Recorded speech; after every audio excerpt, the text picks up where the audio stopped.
So yun, what's up mga TBF? New day, New bill!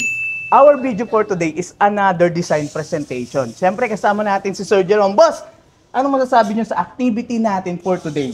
So bale, magandang araw sa inyo mga ka-TBF. Papa G, natatandaan mo ba ito?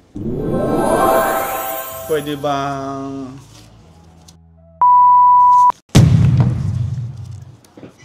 Pwede naman sir, siguro. Tanggalan natin na isang CR. Uy boss, sila yung nakaraan nating client ah. Oo, yung tatanggalan natin ng CR. Pero biro lang po yun, okay? So ngayon Papa G, titignan natin kung anong klase ng design ng bahay ang ginawa ni Sir Darwin De Veras. Kaya Papa G, let's go! Let's go! Hi, morning. Morning boss! Uy! Dito ka! Mamaya namin magkukwento kung ano nangyari. Silent ka! Dito ka pala. Hindi ka malang follow-up ko. Welcome sa first design presentation natin. So hindi siya totally namin tinapos kasi alam namin magpaparevise kayo.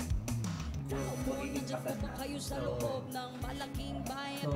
binali namin. Namili kami. Naging aesthetic yung glass niya. Kumbaga yan. Clear lang siya lahat. Reflective yan ang nilagay dyan. Waterproof din. So double waterproof kami. Tapos yung Sakit space kasi sa namin ulo pag sa na ulo. tapos na turmeric, yun na yung waterproof na. Kaya pa,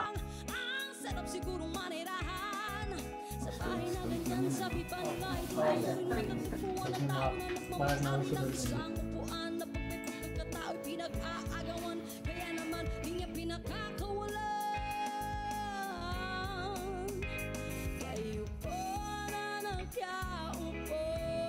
Ito, may Hindi mo na kailangan ganito.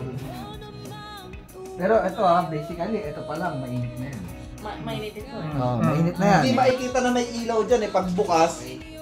Ito, dito yung halaman, di ba tatlong malaki. Yung ano na, glass na yun. Glass na yun.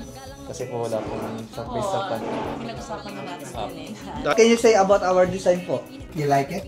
Okay na. Okay na. Ngayon, magkakaroon lang tayo ng konting revision. At saka yung sa color. At saka upgrade na rin sa ibang improvements. Oo. So as per Sir Darwin, give us maximum 2 weeks lang po para sa revision. Then final design presentation ulit tayo. Thank you ulit mga boss. Thank you. Nice to see you again. Ingat sa travel sir. Thank you po.